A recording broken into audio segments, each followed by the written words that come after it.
Haleluya. Selamat pagi, salam sejahtera dalam Yesus Kristus kepada kita sekalian. Kita berjumpa lagi dalam renungan firman Tuhan melalui ibadah pada pagi hari ini. Sebelum kita masuk di dalam renungan firman Tuhan, saya mau mengajak kita bersama-sama berdoa lebih dahulu. Mari kita berdoa. Bapa kami yang ada di dalam surga, Bapa, di dalam nama Tuhan Yesus Kristus, terima kasih hari ini kami masih ada, kami masih kuat, kami masih sehat, dan bahkan kami masih penuh dengan sukacita karena pemeliharaan dan perlindungan-Mu. Kami kembali membuka hati kami untuk mendengar pesan dari Engkau yang bisa memberi kekuatan pada kami, memberi penghiburan, bahkan bisa memberi solusi atas persoalan-persoalan yang kami hadapi. Karena itu Tuhan, berfirmanlah kepada kami semua di dalam nama Tuhan Yesus Kristus. Amin. Bapak, Ibu, dan saudara-saudara sekalian, saya mau membacakan firman Tuhan sebagai renungan kita di pagi hari ini dari kitab Kisah Para Rasul pasal yang ke-7.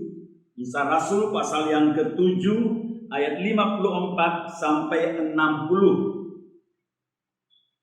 Ketika anggota-anggota Mahkamah Agama itu mendengar semuanya itu, sangat tertusuk hati mereka. Maka mereka menyambutnya dengan gertakan gigi.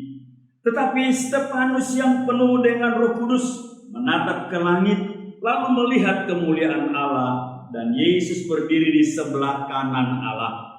Lalu katanya, sungguh aku melihat langit terbuka dan Anak Manusia berdiri di sebelah kanan Allah. Maka berteriak-teriak mereka dan sambil menutup telinga serentak menyerbu Dia. Mereka menyeret Dia keluar kota, lalu melemparinya, dan saksi-saksi meletakkan jubah mereka di depan kaki seorang muda yang bernama Saulus. Sedang mereka melemparinya, Stefanus berdoa katanya, "Ya Tuhan Yesus, terimalah rohku." Sambil berlutut ia berseru dengan suara nyaring, "Tuhan, janganlah tanggungkan dosa ini kepada mereka." Dan dengan perkataan itu meninggallah ia. Bapak, Ibu, dan saudara-saudara sekalian, pembicaraan mengenai Roh Kudus di kalangan orang-orang Kristen tidak pernah selesai, terutama di kalangan orang-orang karismatik. Persoalan-persoalan yang dibicarakan selalu adalah soal sifat Roh Kudus, tanda-tanda Roh Kudus, karya Roh Kudus, penuh dengan Roh Kudus, bahasa roh, karunia-karunia roh. Tetapi ironisnya saudara-saudara adalah bahwa semakin banyak diperbincangkan, bahkan juga sering diperdebatkan, malah semakin menjadi rumit, semakin menjadi ruwet, dan akhirnya menjadi kabur. Mengapa demikian? Karena setiap orang yang berbicara tentang Roh Kudus membuat teori sendiri, membuat penafsiran sendiri. Akibatnya teori semakin banyak, tafsiran semakin bermacam-macam, dan ujung-ujungnya malah menjadi kacau balau. Sebenarnya kita tidak perlu berteori tentang Roh Kudus. Kita juga tidak perlu menafsir-nafsir dan tidak perlu membuat pendapat sendiri tentang Roh Kudus. Mengapa? Saudara-saudara, karena yang perlu bagi kita adalah melihat fakta-fakta Roh Kudus sebagaimana yang diungkapkan di dalam Alkitab. Nah, pagi ini saya ingin menyampaikan firman Tuhan mengenai bila Roh Kudus diam di dalam diri kita. Sekali lagi, bila Roh Kudus diam di dalam diri kita. Stefanus adalah salah seorang warga jemaat atau gereja perdana yang penuh dengan Roh Kudus. Karena imannya kepada Yesus, Stefanus dianiaya secara sadis, kejam, dan jahat dengan cara dirajam batu di sebuah lapangan. Saudara-saudara, tetapi penganiayaan itu atau ketika penganiayaan itu sedang berlangsung, Stefanus justru mengungkapkan pengalaman-pengalaman rohani yang sangat mengejutkan. Stefanus justru mengungkapkan pengalaman-pengalaman indah yang luar biasa. Pengalaman-pengalaman itulah yang disebut sebagai fakta-fakta atau bukti-bukti kehadiran Roh Kudus. Nah, fakta-fakta atau bukti-bukti tidak perlu ditafsir-tafsir lagi. Saudara-saudara, fakta-fakta atau bukti-bukti tidak perlu dibuat teori lagi.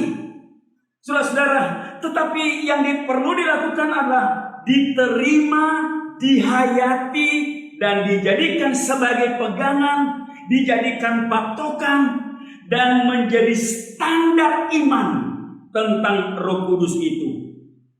Saudara-saudara, dari pengalaman Stefanus yang saya sebut tadi di atas dan yang kita baca, kita melihat fakta atau bukti atau konsep tentang bagaimana dan apa sesungguhnya yang terjadi bila Roh Kudus hadir di dalam diri seseorang. Saudara-saudara, sekali lagi, dari pengalaman Stefanus kita melihat bukti dan fakta apa yang terjadi sesungguhnya kalau Roh Kudus diam di dalam diri seseorang. Saudara-saudara, saya mulai dengan fakta yang pertama, yaitu bahwa Roh Kudus membuka mata kita untuk melihat pintu-pintu yang baru. Roh Kudus membuka mata kita untuk membuka pintu-pintu baru yang terbuka. Kesulitan atau krisis hidup seringkali terjadi dalam hidup kita. Bukan karena tidak ada pintu atau peluang yang terbuka, tetapi karena kita tidak memiliki kemampuan untuk melihat pintu-pintu lain yang sedang terbuka bagi kita. Perhatikan ayat 56 di mana Stefanus berkata demikian. Sementara ia dirajam batu, dia mengatakan begini, sungguh aku melihat langit terbuka dan anak manusia berdiri di sebelah kanan Allah Bapa. Saudara-saudara, Stefanus yang penuh dengan Roh Kudus melihat pintu. Ada pintu baru yang terbuka. Secara realistis, bagi Stefanus tidak ada lagi pintu keluar dari situasi hidup yang dia alami ketika itu. Situasi dan kondisi hidupnya sudah sangat kritis. Semua orang sepakat bahwa satu-satunya pintu yang terbuka bagi Stefanus ketika itu adalah pintu kematian. Saudara-saudara, tetapi Roh Kudus yang ada dalam diri Stefanus berkarya demikian rupa membuka mata Stefanus sehingga ia bisa melihat bahwa ada pintu lain yang terbuka. Dan di balik pintu yang terbuka itu, ia melihat Yesus sedang menunggu dia. Sekali lagi ini saudara-saudara, Roh Kudus memberi kemampuan bagi Stefanus untuk melihat ada pintu lain yang terbuka. Saudara-saudara, di dalam Alkitab, pintu langit itu selalu berarti pintu-pintu berkat. Di dalam Maleakhi pasal 3 ayat 10 dikatakan begini, Tuhan berfirman, bawalah seluruh persembahan persepuluhan itu ke dalam rumah perbendaharaan, supaya ada persediaan makanan di rumahku, dan ujilah aku. Nah, perhatikan bagian terakhir ini. Firman Tuhan semesta alam. Apakah aku tidak akan membukakan tingkap-tingkap langit dan mencurahkan berkat kepadamu sampai berkelimpahan? Dalam terjemahan bahasa Indonesia sehari-hari kita ini, ujilah aku, maka kamu akan melihat. Perhatikan ini, ujilah aku, maka kamu akan melihat bahwa aku membuka pintu-pintu surga dan melimpahi kamu dengan segala yang baik. Saudara-saudara, di cerita yang lain perjanjian lama, ada seorang yang bernama Yusuf mengalami kemalangan hidup secara beruntun. Ia dijual oleh saudara-saudaranya sampai di Mesir. Dia menjadi budak atau hamba Potifar. Di rumah Potifar dia difitnah oleh istri Potifar dan kemudian dijebloskan ke dalam penjara sebagai seorang narapidana. Tetapi Roh Kudus membuka sebuah pintu yang baru kepada Yusuf. Saudara-saudara, bahkan sebuah pintu yang tidak pernah terbayangkan oleh siapapun. Pintu apa itu? Pintu menjadi penguasa di Mesir. Kita tahu semua itu. Di dalam Kejadian pasal yang ke-41 ayat 38 sampai 41, Firaun bersaksi begini. Mungkinkah kita mendapatkan seorang yang seperti Yusuf, yang penuh dengan Roh Kudus? Saudara-saudara, karena Yusuf penuh dengan Roh Kudus, maka pintu di Mesir, pintu menjadi penguasa, terbuka baginya. Bapak, Ibu, dan saudara-saudara sekalian, situasi hidup saat-saat ini semakin hari semakin sulit. Banyak orang yang mulai merasa tertekan dan tidak berdaya, merasa takut dan putus asa karena banyak pintu pencaharian nafkah yang sudah tertutup. Sebagian penduduk dunia kini sedang mengalami kesulitan hidup, krisis ekonomi, krisis keuangan, dan meningkat menjadi krisis moral. Kelaparan mulai membayangi kehidupan manusia, termasuk kita yang ada di Indonesia. Tetapi saudara, saat ini saya ingin mengatakan kepada kita membutuhkan Roh Kudus untuk hadir dalam diri kita. Kita membutuhkan Roh Kudus untuk membuka mata kita, sehingga kita bisa melihat pintu-pintu langit yang terbuka untuk kita. Roh Kudus mampu membuka mata kita, sehingga kita dapat menemukan ide-ide yang baru. Kita dapat menemukan gagasan-gagasan yang baru untuk melihat pintu-pintu rezeki yang baru. Roh Kudus mampu membuka mata hati kita, sehingga kita menyadari bahwa di sekitar kita ada banyak pintu rezeki, ada banyak pintu berkat yang sedang terbuka, tetapi selama ini kita tidak pernah melihatnya. Saudara-saudara, nah jangan tangisi pintu yang sudah tertutup. Ada pintu lain. Ada sebuah istilah yang saya ingin sampaikan begini. Jangan tangisi pintu yang sudah tertutup, karena di sebelah sana ada pintu lain yang sedang terbuka bagimu. Puji Tuhan, saudara-saudara. Roh Kudus membuka mata kita untuk melihat bahwa ada pintu-pintu lain yang sudah dibuka oleh Allah bagi kita. Yang kedua, apa yang terjadi kalau Roh Kudus hadir dalam diri kita? Roh Kudus membuat kita berjiwa besar. Ya. Roh Kudus membuat kita berjiwa besar. Berjiwa besar itu artinya tidak mudah sakit hati, tidak gampang kecewa, tidak cepat putus asa, tidak gampang tersinggung, dan tidak bersungut-sungut. Stefanus menjadi sosok orang yang berjiwa besar karena Roh Kudus hadir dalam jiwanya. Ia berdoa memohonkan berkat untuk orang-orang yang mencaci maki dia, untuk orang-orang yang menyakiti dia, untuk orang yang melukai, dan akhirnya membunuh dia.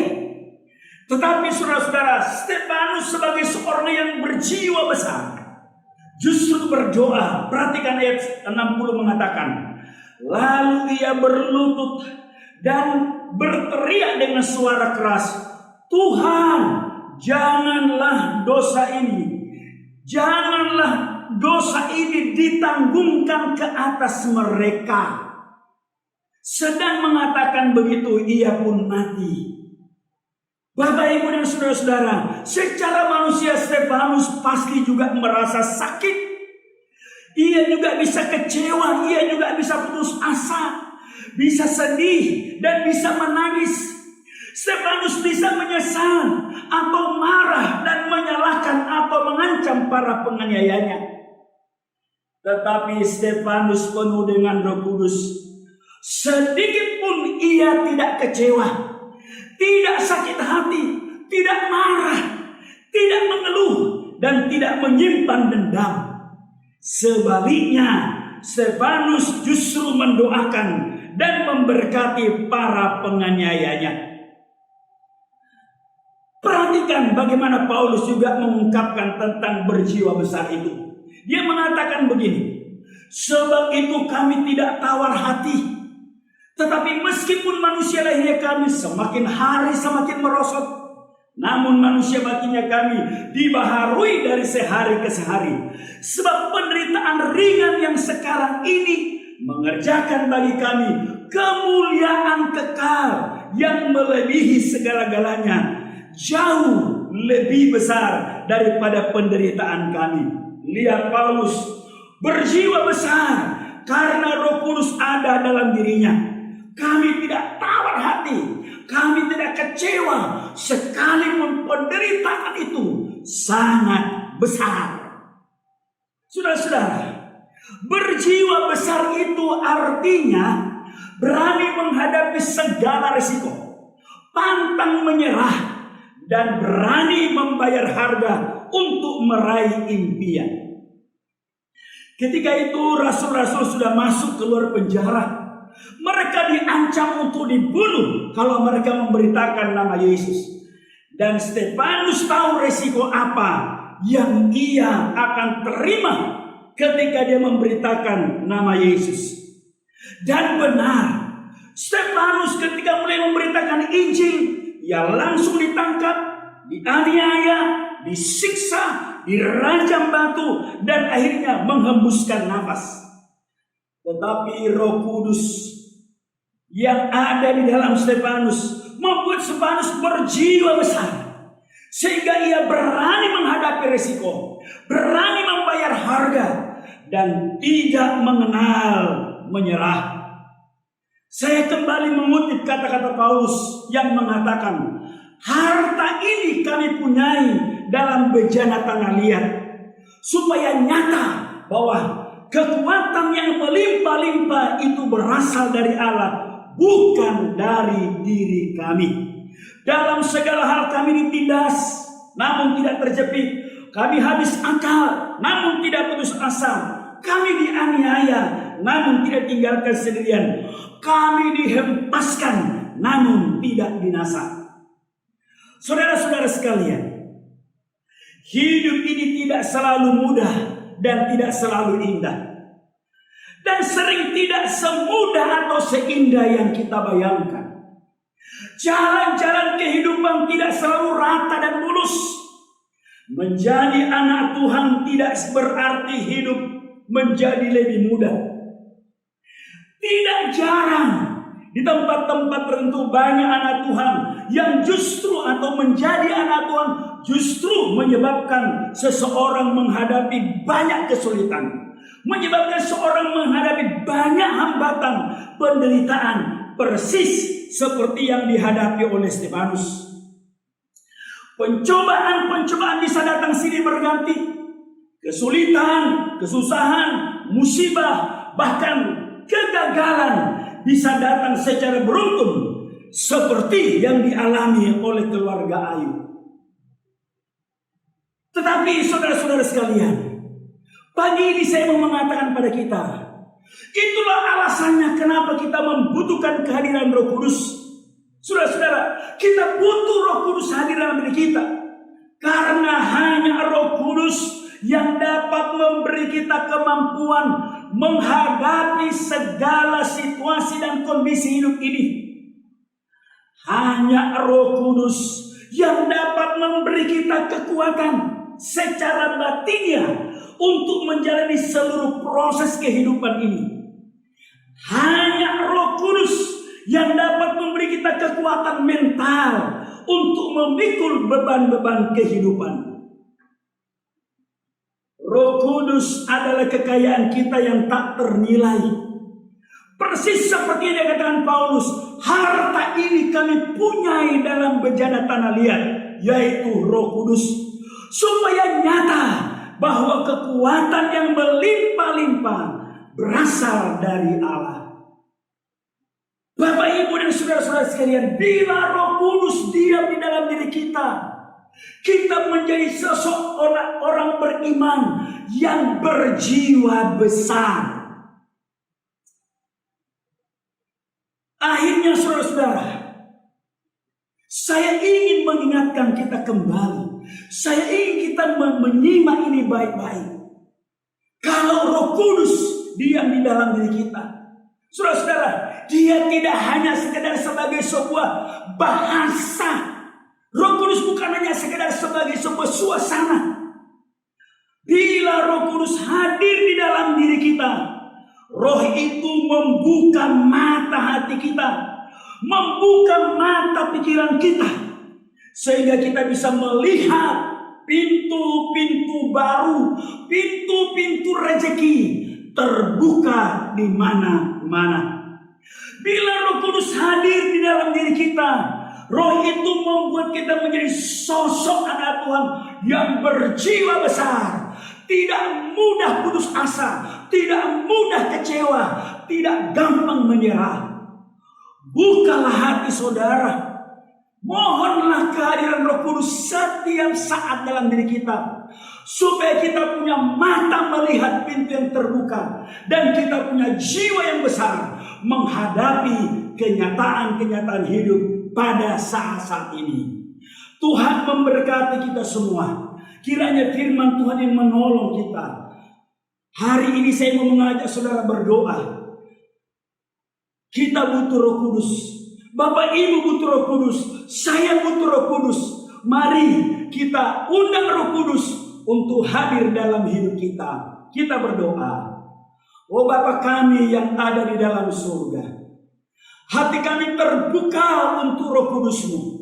Di tengah-tengah dunia yang saat ini sedang mengalami berbagai kesulitan, banyak pintu rezeki yang tertutup, tapi Roh Kudus-Mu akan memberi kami kemampuan melihat ada pintu-pintu baru yang Tuhan bukakan bagi kami. Di tengah-tengah dunia di mana orang sedang putus asa, Roh Kudus menjadi sumber semangat kami.